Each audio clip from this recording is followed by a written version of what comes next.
And we're off. Hi everyone, welcome back to The Field Between. I'm Ahmed. And I'm Yasmin. And this is a podcast where we've been pretty lazy the last couple of days. We Actually, talk about stuff. Yeah, we do talk about. That's pretty much every podcast. I guess that's not yeah. unique. It's a very audio medium. It's podcasting. True. Yeah, and we like to bridge or find the field between different topics. We got to stop saying bridge because then that would be the bridge between. It's true, but bridge is the first word that comes to mind. Yeah. Maybe we should change the name of the podcast. Wow. I think we go back to the ways in which. No, I still love a field between. Field I think between. that's nice, yeah. We're moving to a city with lots of bridges, so we are. That would be kind of cute. We should do the bridge between. Maybe when we move to Pittsburgh, we'll become a bridge between. Yeah, we're going to be real Pittsburghian. Yeah. What's been going on? It's still Ramadan. I'm still writing my dissertation. It's April 1st. I was supposed to turn in a full draft today. Yeah. But it's looking like the last chapter will, inshallah, go in on Sunday, and then the conclusion will go to my advisor by Friday. Mm-hmm. So the goalpost is shifting, but the end is still somewhat in sight. Yeah. Yeah. Yeah, you've been working very hard on it. I have been. Not equally every day, but overall quite a bit. But you also haven't been punishing yourself, which I guess is good. Yeah, honestly. I feel like I've been almost as stressed about it as you have. Yeah, well, to be fair, it takes up a lot of energy and space in our household. Yeah. Oh, hold on. I got to set a timer for the bread. Yeah. Set a timer for 20 minutes. I haven't been going out as much and just trying to balance obviously other commitments. I feel like at this point in my life though, honestly. You haven't been going out as much, but you've certainly been wanting to make social arrangements. Yeah. My last social arrangement was not last Tuesday, but the Tuesday before that. So it's been like 2 weeks. It's pretty sad. Yeah, but no, you went out, you did something, and then you wanted to go to a concert on Tuesday. I haven't done anything. You didn't do it, but you almost did. I wanted to. It's like, well, I think I can get it done still. And yeah, but honestly, I've been trying to pace myself because as much as I want to just be done, which I do, I think that if I were to like stay up till 3 every night and not sleep, it just wouldn't be good for my mental health. And I'm not like young anymore. Not that I'm super old. But when I was like in my master's program, I could do that. But now I think I just have a better idea of how it affects me mentally and it's not worth it to me. Yeah. And I also like just don't have the stamina that I used to. Like if I've worked for 8 hours, that's kind of really all I can do. Like I just feel like I'm tapped out after 8 hours of writing. So yeah, that's where I'm at. But that's one thing that's new, or rather not new. Besides that, I guess we've just been kind of enjoying Ramadan. I'm not fasting currently, which I'm a little sad about because I was just having a hard time fasting and writing. But we've been trying to stay like on top of our other Ramadan goals. Yeah. What have you been doing? I've been praying more, which has been good. Been trying to be more mindful during prayer. And then I've been reading this book, actually. Can you hand it to me? Which has been interesting. I just started it. A friend of ours posted that she was reading it, and that made me interested. It's called Revelation, the story of Muhammad, peace and blessings be upon him.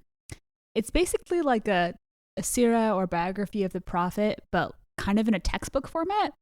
Yeah. It's interesting. I haven't really seen anything like it. And it's really helpful. It's very comprehensive, and it starts from, Arabia pre-revelation and then kind of covers the prophet's early life, but all of it is kind of with an eye towards how you can use this information to interpret Quran. So yeah, I mean, I don't know. These things are always complicated. Some of the folks involved in the project, I have my own opinions about. None super negative, just I know that they're complicated figures. The overall effect is good. I think it's interesting. Yeah, so that's been good. Nice. Yeah. And it also just feels nice, honestly, and kind of grounding to try and read a little bit every day for fun and not for work. Yeah. I've watched a few lectures with Intisar Rab on Islamic jurisprudence, and that's been interesting. I still don't know a lot, but I think I'll probably watch a few more of her lectures. The one I watched was about doubt in Islamic law, and she kind of talks about the centuries-long engagement that took place from 7th century to 14th century, just kind of forming the basis and evolving Islamic law. And cases where there was a lot of doubt and there wasn't a right or wrong. And she talks about how there's this perception that Islamic jurisprudence is very, like, I guess, morally certain and not a lot of gray area in Sharia. But she talks about how in its formation, a lot of the qadi, the jurists and judges did engage a lot with cases where there was a lot of doubt. And that's pretty interesting. But I got to find a few more. So if anyone out there listening knows about Islamic jurisprudence, let me know. That's super interesting. Yeah, I haven't really read much on thinking about doubt in a formal context. I think that's especially helpful with law because we tend to think of law as very certain. Yeah. I just had my Islamic law week in class, the class that I teach this semester, and it went really well. What do you talk to them about? The main thing we start off with is talking about the distinction between Sharia and fiqh, which I think has been really lost in the modern era. Sharia is like an idealized system that exists, like there is a perfect blueprint somewhere in heaven. But then fiqh is like the reality of what jurists come up with here on earth. And so as long as you have a sincere kind of niyyah or intention, you get as close as you can to God's plan, but you're not punished if you don't fully understand it. And so there's a kind of humility built into that I think has been lost when we talk about Sharia as though it's like a single book that you can pick up off a shelf, because it's not. There's been like hundreds of schools really that have been developed throughout time. There are 5 main schools that have lasted to the modern day. Mm-hmm. But I mean, those 5 schools are all man-made, right? They're not like, again, they're not like prophetically guided. They're doing their best to interpret the Sunnah or the Prophet's example. They're doing their best to interpret the Quran. And they all utilize different tools differently, which is really interesting. So some of the schools of law are more apt or more amenable to, for example, like the usage of analogy. Some are more okay with the tool of ijtihad or independent and critical reasoning. There's basically kind of like a toolkit that you can picture with like 10 tools in it, and then the different schools interpret the different tools differently in terms of like what's permissible and what's not, and to what extent you can kind of rely on your own rationality. It's super interesting. I'm not like an Islamic law specialist, but something that I really enjoy, and I think in another lifetime I could have enjoyed more. And it's just a really fun thing to work through students with, because I think it gives them, they come into the topic thinking that it's going to be this kind of scary big thing. And then I think that it's much more hands-on than they expect. And it kind of gives them the ability to like play with these tools and think about, what would it look like if I was a jurist? Yeah. So really fun.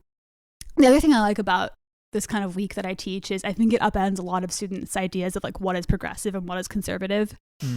So something we talk about is like the Hanbali school of law is generally seen as the most sort of cautious school in that you're supposed to rely always on Quran and Hadith. So even if it's a Hadith with like a weak isnad or a weak chain. So Hadith are like sayings from the Prophet Muhammad or actions that he agreed with or didn't agree with. So even if it's a Hadith that's not very well supported and that hasn't been very well passed down through time, it's better to rely on that than your own independent reasoning. Yeah. And that maybe seems on the face of it like kind of a conservative stance. But then like a school like the Hanafis, who are very open to independent reasoning and sort of other judicial tools, once they've established precedent, you kind of have to stick to that. So they stick to their own precedent. So basically, like if there isn't something that's explicitly in the Quran or Hadith, you don't have to make law about it. So for like a Hanbali perspective, that potentially, depending on the issue, could allow for like a more wider spectrum of actions that could happen. I don't know if that's the best explanation, but it's been really interesting. Yeah, it's really interesting. I kind of wish I would have been exposed to that sooner in my life, but yeah. I didn't know anything about Islamic law until undergrad, and then I took a really great class. I didn't even engage with it at all in undergrad. Yeah, I had a really wonderful professor, Asifa Qureshi-Lands, who's a professor of constitutional law and also a specialist in Sharia, so she was super cool. But if I hadn't taken that class, I wouldn't. I don't think I even knew the 4 main Sunni schools before that. Yeah.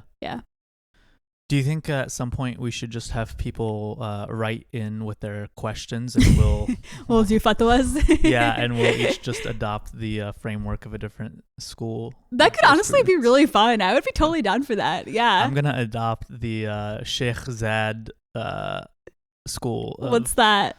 Is that TikTok? That's a good one. Yeah. People who are really into Islamic law seem to have a lot of respect for Shafi'i law. Like I think for some reason it seems to be like the most kind of like complicated and interesting. but I don't know enough to know like why that is. It's also interesting just to think about like how authority works in the modern era, because back in the day, like before nation states, apparently it was kind of cool to follow whatever school, but it wasn't cool to mix and match. Yeah. But now realistically, whenever you Google something, you're not kind of aware of like where the answer is coming from. And so we're all constantly like mixing and matching, and we don't really, I don't know, think about authority in the same way. Mm-hmm. Yeah. What else have you been doing? I've been listening to this one song on repeat that I'm really enjoying right now. And that's for Ramadan? No, that's just for my life.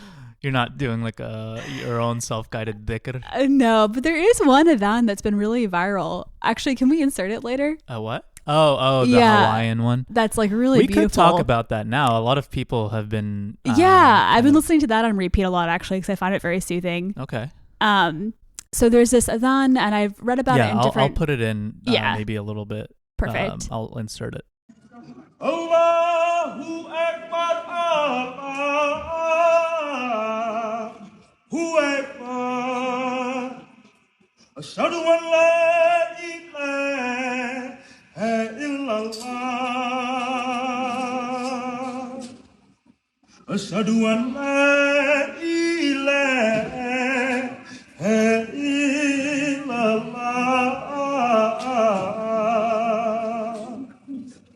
Ashhadu anna Muhammadan Rasulullah.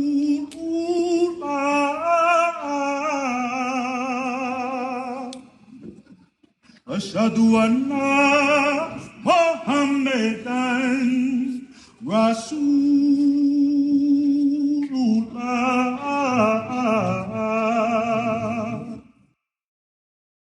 It's been kind of traveling around Twitter and social media. And apparently it's a recent convert in a mosque in Oakland. Oh, it's in Oakland? Yeah, Oakland, I thought California. It was Hawaii. No, so some people were speculating if the rhythm was like Hawaiian influenced. Oh, and I think I don't know. I think he is a Pacific Islander. I think that's how he identifies, but I don't know his particular like ethnic background. Gotcha. But yeah, it's so interesting. It's really beautiful. I find it very relaxing and lovely. Yeah. But then there's been some commentary of like, oh, this is innovation, this doesn't sound like a standard rhythm. And it kind of gets back to some of the Islamic law questions of like, what do we determine as authoritative? Like, I mean, as far as I'm aware, and someone should definitely correct me if I'm wrong, but I don't think there is anything written clearly about rhythmic scales for the adhan in the Quran or Hadith. I think it's all just tradition that's been passed down. It seems much more like to me, it feels a lot more like a cultural divide than it is something that is explicitly enumerated in like any sort of like religious code. And I think it's a beautiful example of how, like, just natural human God created diversity and like how people kind of adapt things into their own cultural vernaculars. I'm gonna go ahead and say I think Arabs are just kind of maybe being a little annoying on this one. Yeah, because I've heard people so where I went to the masjid kind of growing up, the few that were around us, one of them was mostly Pakistani, and then the other one was I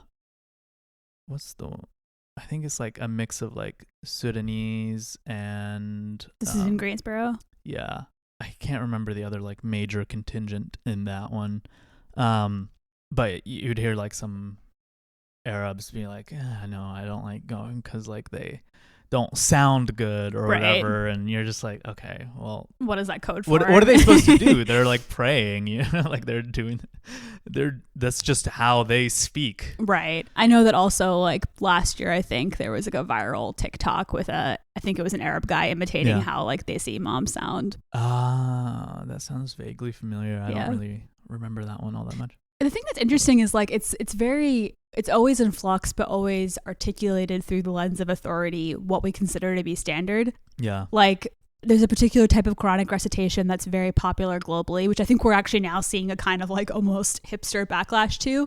And it's very nasally. Yeah. It's mostly Egyptians, no offense. I mean, anyone, obviously. We have 3 Egyptian listeners, by the way. So I don't know who they are. Be careful. I was gonna say we were just looking at the stats the other day. We have one in Luxor, one in this is like one of our favorite things to do. It's really fun.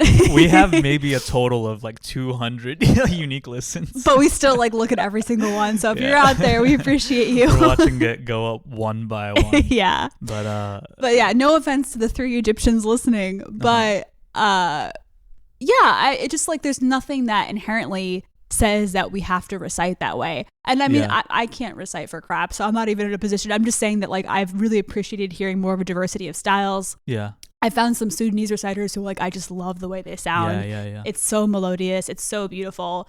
And that's like, that's the kind of like diversity, aesthetic diversity that really does count for something. Like I feel like there's something lost and flattened when we're all just trying to imitate like the same YouTube clip.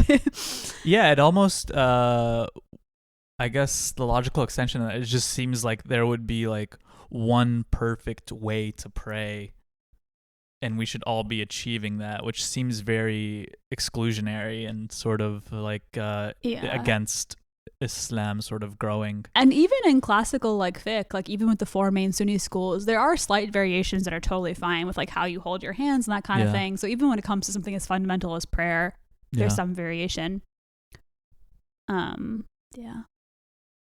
I learned how to pray from YouTube videos, so I feel like I'm probably like a weird mix of things. I'm sure that I'm not like all one school. I just feel like, it's all right though. You also had some religious instruction. You didn't learn to pray from that? I did, but it was kind of messy because the person who my dad hired was, I forget if she was Irani or Iraqi. I think she was Iraqi.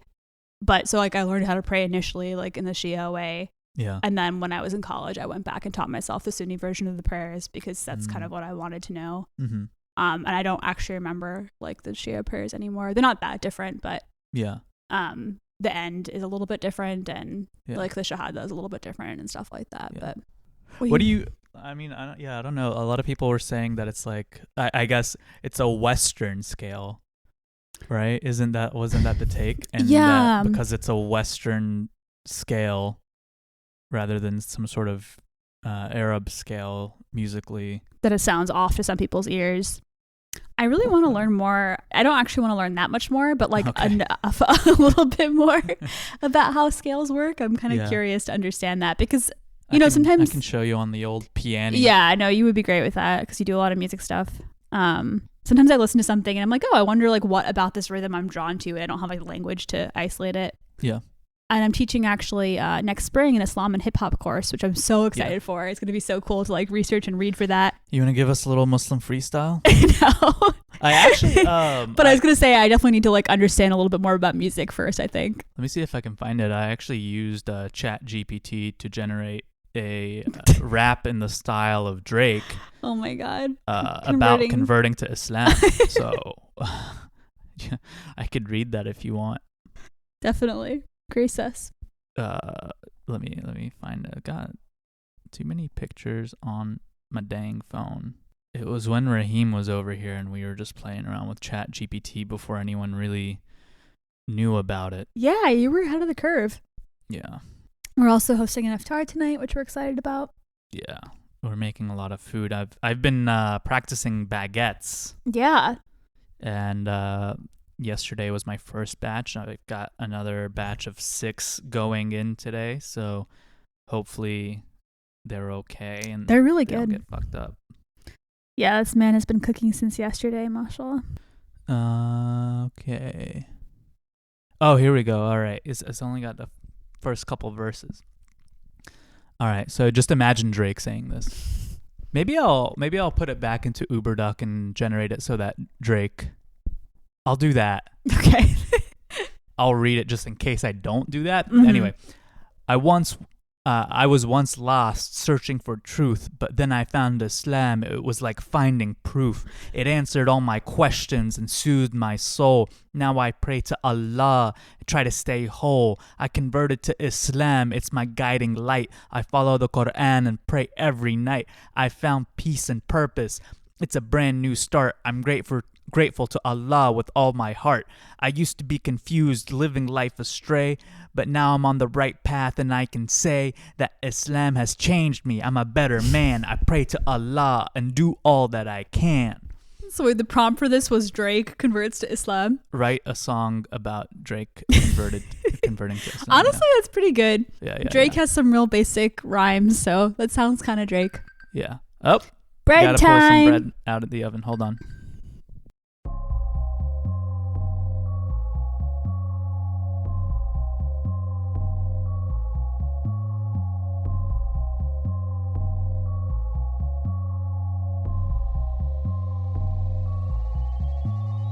I once was lost, searching for truth, but then I found Islam. It was like finding proof. It answered my questions and soothed my soul. Now I pray to Allah and try to stay whole. I converted to Islam, it's my guiding light. I follow the Quran and pray every night. I found peace and purpose, it's a brand to start. I'm grateful to Allah with all of my heart. Oh, another thing we've been working on is we're hosting a big iftar with some friends. Yeah. That's going to be like citywide on the 15th. So really excited about that. A lot of prep has gone into that, which has been really fun. Yeah. We gotta figure out the tables and stuff, but did you see I think we're getting there though. Did you see Layla texted an idea of how to decorate it, or maybe it was Wad, but they're gonna like put all the tables lined up like they do in Egypt. Yeah, I think that's gonna be really pretty. I'm excited for that. Yeah, I like the idea of just celebrating publicly too, so that anyone can kind of join. Yeah They know that Sharia is taking over. Right. That's the main messaging of the iftar. That's right. Which school though, you know? Sheikh Zad's school. Right, fair. Of Islamic jurisprudence. Yeah. He has a really good video in which he gives advice to someone who's asking about whether or not it's permissible to watch anime. Yeah. Maybe I'll drop that audio in here too, but it's... So you're talking about anime. Exactly, something about that. Akhi, we've talked about watching animes. Anime is something that is addictive. It makes you addicted to watching it. And you watch one episode, you watch season 1, you watch season 150, and it's the same trash, the same events. The hero in the beginning has a tough upbringing, and then his life goes on, and then he finds challenges and he becomes stronger, and you start supporting him and backing him up, and then he may fall in love and may get his heart broken. A number of tragedies happen down the way. He almost gets killed, and he comes back and he wins. The same old crap. Excuse my French. It's very cute, actually. Well, the thing about Sheikh Zad is like, I think the way he delivers information is funny. Mm-hmm. But I really don't agree with the content of what he says. Yeah. Because it's kind of brutal and very rigid. But the delivery is so soft that you kind of listen anyway. Yeah. Yeah. But this guy was asking about watching anime. He's like, Akhi, why you watch anime? You know it's addictive. You start off, you watch season 1, maybe 2, then you're watching season 7, 8, 9. Sounds 10, like he's talking from personal experience. all the way up to season 150. And what happens? The character starts off, he has to get strong and train to fight this enemy and be better than he is. This And man's then he describing basic character development. and he just goes on for, like 3 minutes. I'll drop the audio because it's so funny. But I'm just like, it really sounds like Sheikh Zad has an anime addiction. He's like, maybe the show once a week, twice a week is okay, but that's it. Yeah. Feels like that might be his own personal boundary. It might be. He seems to speak pretty authoritatively on it. I didn't think you'd look at him and you'd be like, this guy knows nothing about anime, but you never know. He knows quite a bit. People are speculating that he's been watching Naruto. He does talk about Naruto quite a bit. Yeah. It reminds me for some reason of that our friend's wedding who we went to, and during the nikah portion of the ceremony, the imam was going off about like, if you are mad about with your wife, like how to handle conflict, which, of course conflict is a part of life. I don't know if like while you're marrying someone in front of 200 people is the time to talk about divorce. Right. But then he was like, when you are angry, go to the tea shop, have a tea, relax. And it just felt like he was talking about himself. Like what he does when he's mad. Like, why get angry? Just leave the house, which is terrible advice. I mean, you can go for a quick walk, but yeah, just to straight up like leave for an hour seems kind of extreme. Well, if every time you're just going to be conflict avoidant and leave. No, that's not good. But if you are having a really heated thing, it's not always the worst thing to cool off for a little bit. That's very true. Yeah, I've gotten better at that because I prefer just to talk all the time, but sometimes it is helpful. There's a constant thing. I've heard this. I can't remember if our imam said it as well, but I think the one in the wedding we went to, and I've heard it a few other times, they always say something along the lines of, the mercy comes from the man's side and the love has to come from the woman. Where does that come from? I don't know. Yeah. Sounds right to me, though. I think it's... I don't know, baby. I'm pretty merciful over here. I'm nothing if not merciful. I think we both do both those things. Always need attention. I do. I'm like a little flower. I need to be watered. It's my namesake. No, I think... but it's always something that just like bothers me when I hear it. Yeah. I was like, this is real, because it also sounds just like proto Andrew Tate shit. Definitely. You know what I'm saying? Yeah. The other thing I've been doing, I think you know what I'm about to say. Yeah. I've been watching a new show. I've gotten really into it. I found out about Ultimate Airport Dubai Edition from another podcast that I listen to, the Brunigs, which I recommend. Elizabeth and Matt Brunig. He mentioned on the show that he was just watching Ultimate Airport Dubai on Disney Plus, and I was just like, oh, that sounds really interesting. And it's supposed to be just like a documentary series about all the logistical things that go on in the background of an airport, which is obviously interesting for obvious reasons. But I was watching it and I found myself like just watching it on a whole other level of things that just like are very hard to ignore. I think if you are attuned to like the region and like what's going on politically, I guess. But one thing that I found, so it follows a couple of characters. There's a security officer that it follows for a few episodes. There's a head of engineering who is female. It follows for a few episodes. There are people who run like the subterranean belt system.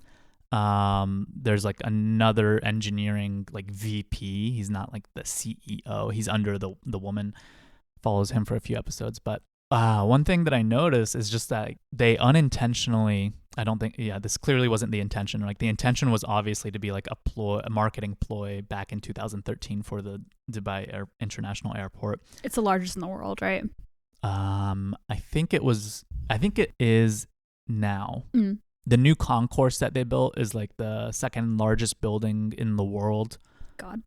Now, by square footage. And it's the largest terminal for the Airbus A380 or whatever, like one of the biggest planes in the world, commercial planes. So one thing that they did quite unintentionally is that they captured a lot of human rights abuses on the show, because you see in the background of every episode, while it follows the engineers and the people working, everyone who's doing manual labor, because it follows while that big concourse was being built, and they were doing tests of it and like trying to meet deadlines. All of the workers in the background, I think, are either Southeast Asian, they're Indian, Filipino, maybe. And they just don't talk. You only follow the managers who are either Arab or from the UK. And there was one episode where they're trying to meet a deadline for like a royal walkthrough of the new concourse. They're going to test the signs and everything and see if it was up to the royal family's liking. Mm-hmm. And the CEO, who is in charge of engineering, she's walking through and just seeing that a lot of it's not done. And of course they're heightening things for dramatic purpose because it's got to tell a story for the documentary series. But she's walking through and she's like, this isn't done. This looks bad. What's going on here? I need this done now. And she goes up to a worker because the person who's supposed to be in charge, who I think is also Arab or from the UK, I can't remember exactly, but he wasn't present. So she just goes up to a worker who doesn't speak English or Arabic, and she's just like trying to tell him, hey, you're going to have to work through the weekend, and this needs to get done. And I think Disney's like passing it off as like sort of a tense moment between boss and worker, a race to the blah. clock kind of thing. Yeah, and it's like, oh, this is heart pounding intense, and in the end everything will be okay. But I'm just like watching it, and I'm thinking, this poor guy probably like has no idea what's going on. He's working probably 14 hours a day already at least, and now this woman's telling him that he's not going to get a break. They have to work through the weekends, and it's really sad, but it's interesting to watch because I think there was a lot of stuff there that was captured quite unintentionally, because I don't know if they expect their viewers to be thinking about the labor and human rights violations that happen in Emirates and in the Gulf in general. I think I've bread stuff. bread.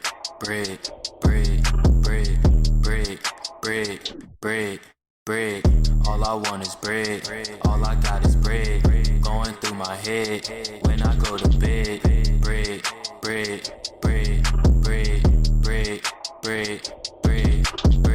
Scream, let's get this bread. Scream, let's get this bread. Scream, let's get this bread. Scream, let's get this bread. Running?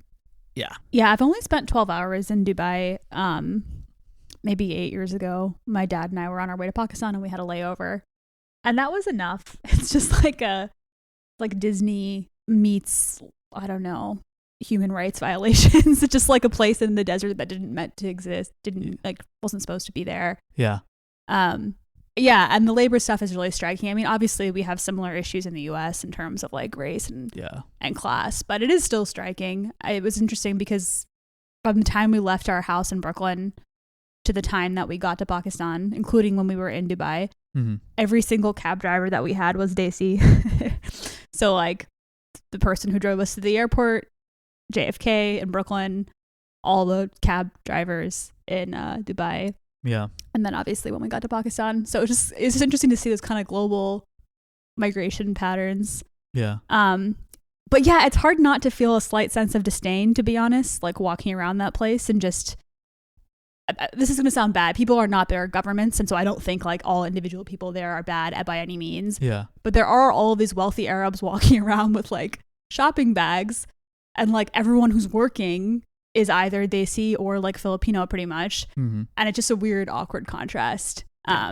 Especially because they're just like such a heavily consumerist society. It just feels weird. Yeah. Yeah. But your obsession with the show is quite cute. Apparently there are multiple seasons. I thought it was God. just a couple episodes. I think it did 3 seasons. I like when you calm me down, because there's been a couple scenes that I'm like, oh, that's really interesting. But overall, it's not something I would watch. But I think it's very cute. And you're very interested in like process and stuff. So I can see why you like it. Oh. So the one that I called you down for is actually a really heartbreaking scene. So like I said, one of the other characters it follows is this security guard, and his vibe is fascist. Yeah, very fascist. Yeah, I was gonna say, it's like, you know the security guards you kind of run into on a daily basis who think they're like military or cops. Yeah, like they're the only thing that are preventing us from chaos. Yeah, exactly.